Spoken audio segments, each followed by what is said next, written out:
Hello, my name is Patricia LaBrosse, and I am the chairperson for the Louisiana Nurses Political Action Committee.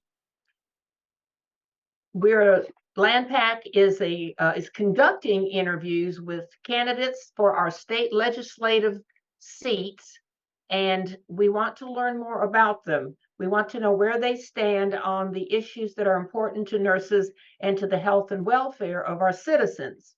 We spent some time soliciting input from the nurse population here in our state, and we came up with questions based on what were the most important issues to them. And they were sent to the candidates prior to these interviews, so they've had an opportunity to review the questions, they've written their responses, they've sent their responses to us. And so what will be happening is then this interview will be with Mike Sigur, who is running for representative in the 92nd district. I'll read the question and then Mr. Sigur will give his answer. I'm delighted to welcome him, and I want to give you just a couple minutes to just give a brief overview of you, and then at the end you'll have an opportunity for closing. Thank you. Well, first off, I've been a resident of the city of Kenner for over 60 years. District 92, about 80 to 85% of Kenner is in District 92. We do have some areas, some precincts in Metairie. But like I said, 80-85% is in the city of Kenner. Other than going to grade school here in Kenner and junior high, I went off to high school in Metairie, East Jefferson High School, and then went to USL at the time when it was USL to study accounting with the intent of going to the FBI. But after a couple of years of that, I was home and attended a function, and the police chief was there, and he recruited me and twisted me to come work for him here in Kenner. So I did. In 1973, I started with the Kenner Police Department. I went straight into narcotics. I was a narcotics investigator for 7 to 8 years. Then I went into just general assignment work. In 1990, we had a police chief's election, and my chief of detectives got elected. So I came back to the department and worked for him, and I was his chief administrative assistant for 16 years, helping him run the police department. In 2014, I retired with 33 years of service to the Kenner Police, but I immediately jumped into a city council race and won. So I became a councilman of District 2, which, like I said, is the heart of this district of 92 state rep seat, and served as councilman for 8 years. In 2016, I served as mayor of Kenner for the whole year. Our mayor had left to go to a different job. So the way it works, I became the acting mayor for a year. And so at the end of last summer, or middle of last summer, was when my term for councilman was up. So then I sort of went into retirement again, but did not like being in retirement. So I looked for something that I knew I could be helpful and do good at. And it, based on the outpouring of responses from people in this state rep district, they were unhappy with the person in office now. So they came and recruited me and asked me to get in the race. After looking it over and talking it over, I decided to do so. So that's where I'm at right now, running for state rep so that I can go up to Baton Rouge and do some good work up there, as I've done in the city of Kenner. Well, thank you very much. We're looking forward to the rest of the interview. We're going to begin now with question 1 regarding health disparities. Prior to COVID-19, we recognized healthcare services are not accessible on an equitable basis nationally or in Louisiana. Healthcare is only 20% of what accounts for one's health status, and the social determinants of health are non-medical factors that influence our health outcomes. What strategies do you have to assist with reducing the social determinants of health impact on the citizens of Louisiana? Well, after getting the questionnaire, I did research and looked up the CDC's information that y'all had the links on the questionnaire for to look at the SODH factors, because obviously that was a term that I was not completely familiar with from government to what y'all are accustomed to seeing. So I can see that there are a lot of issues that can and will come before the legislature to address these various concerns that are in that CDC outline for Health 2020. I forgot the year.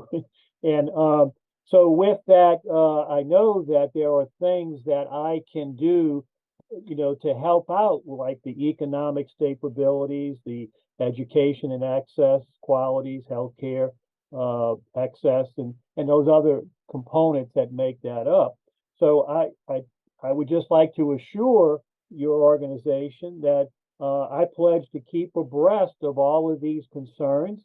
And when bills do come up that will affect these issues, I will reach out to your organization as a good hearing point to say, yeah, I want to hear what y'all have to say on these issues so I can be guided as to where I need to go in voting for something. All right, thank you. Next question relates to our nursing faculty shortage in nursing education. How would you advocate for federal and state funding to support recruitment and retention of nursing faculty to reduce our nursing shortages in Louisiana?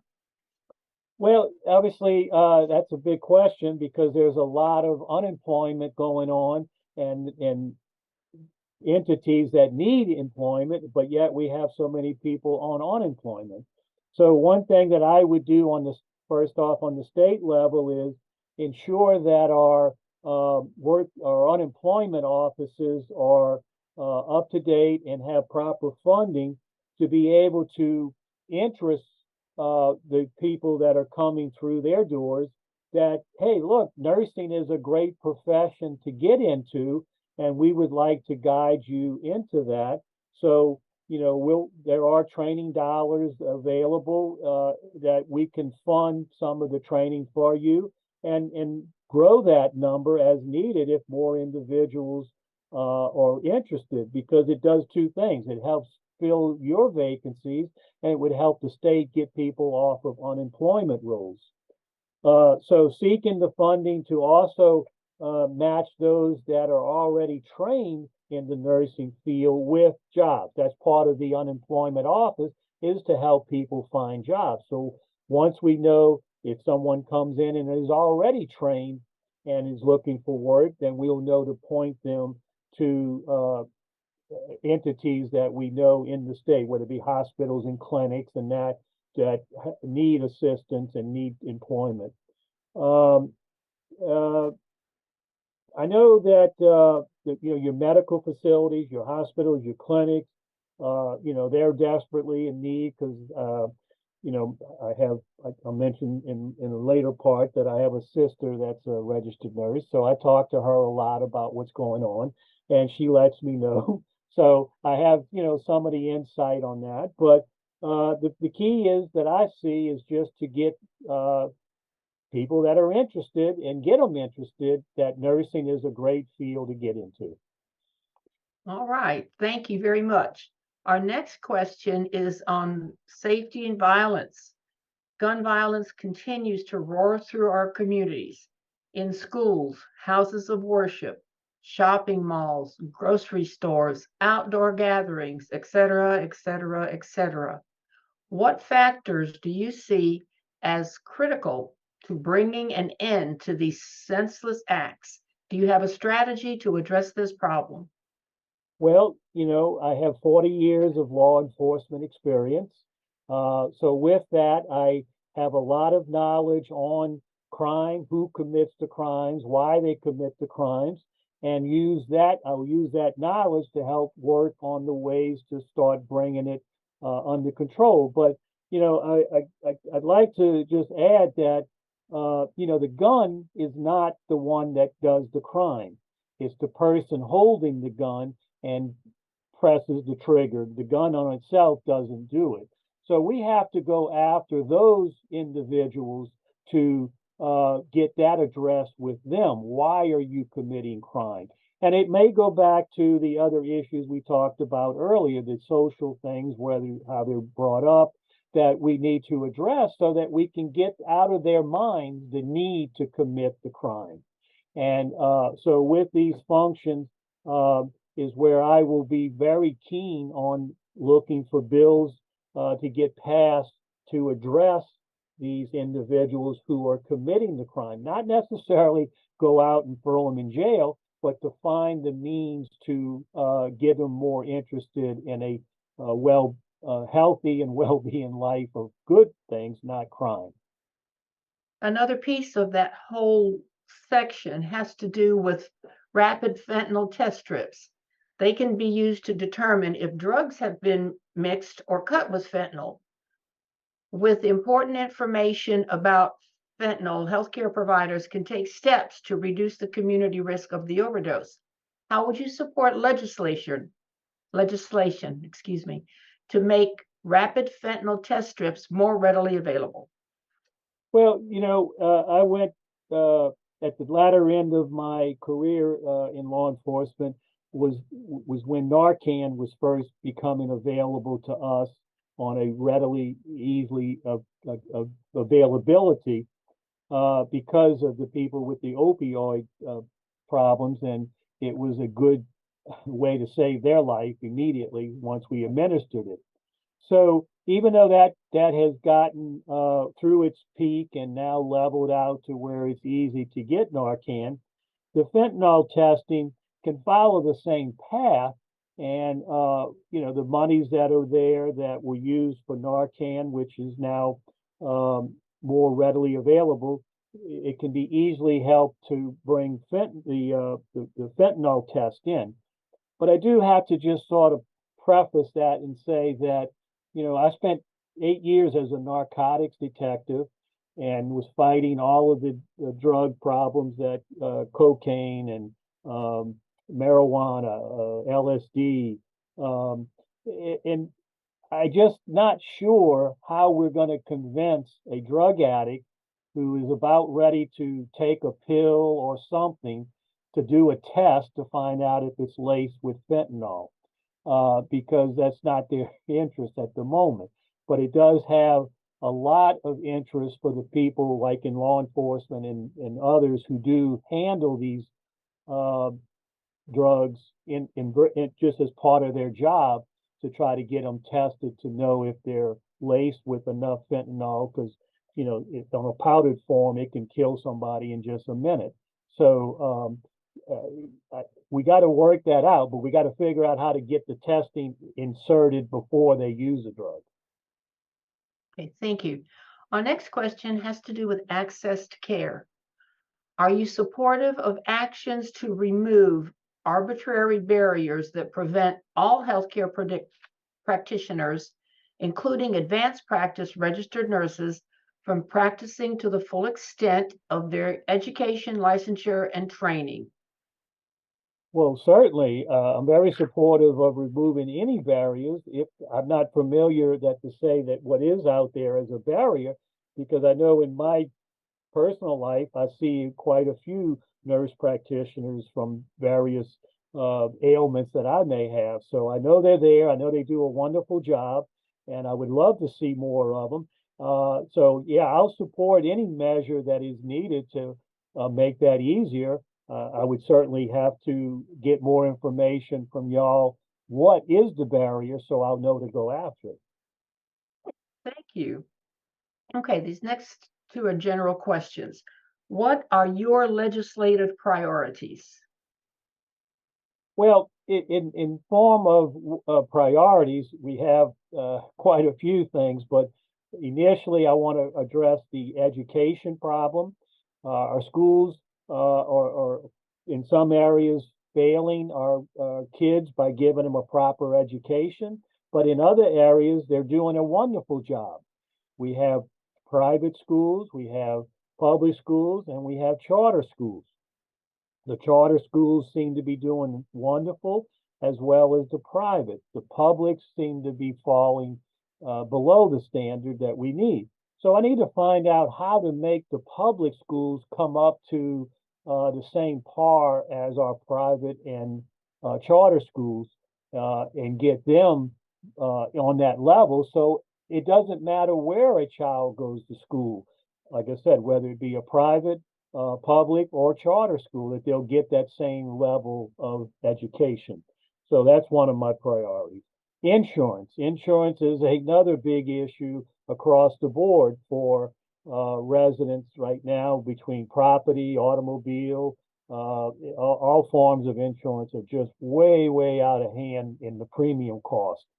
So there has to be some good hard work to get that under control. Otherwise, particularly middle and elderly folks are going to have a hard time paying these premiums, so they're not going to carry insurance. And that's going to be a big problem, for them, whether it be hurricanes or automobile wrecks and that they're going to have problems not being covered. I don't want to see that, so I know that we have to get in there and try to find a solution to get the homeowners insurance is where we have the biggest problem with companies that don't want to carry insurance. The automobile insurance, you can get that pretty easy. It's just the rates are going to be higher than compared to other states. And that goes into questions of why, which is some of it has to do with litigations that pop up so often. And then my last one is, just our overall tax basis. We have a variety of taxes. We have a variety of exemptions to these taxes that don't always seem to make sense. So I want to try to get in there and work with our folks that are specialized in that with the intent of saying, I want to keep an eye that the state can pay its bills with the money it has and not have to keep asking for new money just to keep paying bills, which means more taxes. So I want to get into the whole funding of the government through its tax system. All right. The last and final question. Why should the Louisiana nursing community support you as the best candidate for your legislative seat? Well, as I mentioned in my answer, first off, I have a sister who's been a registered nurse for over 25 years. She's done her work from being baby in the nursery when babies were born. I forgot what y'all call that. But and then she ran home health centers. She was a traveling nurse, and now for the last 10 or so years, she's a oncology nurse, and she's in my ear constantly on things that I do, telling me about what's going on in her world. So she's a good source to get quick, fast information, and I can guarantee you I would never do anything to cause any problem to the nursing world because I don't want to have her wrath on top of me as my my sister. So I just wanted y'all to know that my intention is, like I said, I'm retired. So to me, this job will be almost like a full-time job. It's not by pay or required. It's strictly a part-time, but I'll treat it as a full-time and make sure that I'm prepared to do my job and to do what's necessary to help out in particularly make sure that bills have a good logic, common sense, and need before they're passed. So, my hope is, to have your help and support and endorsement perhaps, and then I will be a good friend of y'all's to have you have someone that you can call quick and easy and talk to me, and I'll be happy to listen and do what I need to do to help out. Well, all right. I'd like to thank you very much. And we have candidate Mike Sigur, who is running for the 92nd District Correct. Representative, based pretty much in Kenner. So we want to thank you for taking your time out of your busy schedule to share your response. Good luck with campaigns and have a good rest of your day and of your weekend. Well, thank you. And appreciate everything. And real quick, I did forget to mention that in my district, I have a large amount of medical facilities in my council district when I was councilman, because Oshner is one of our biggest employers here in Kenner. And so I've dealt with a lot of the from the nurses up to the administrators of Oshner, and so have a good respect for what they do and what your organization does. But thank you very much for your time. Goodbye. Thank you. Bye.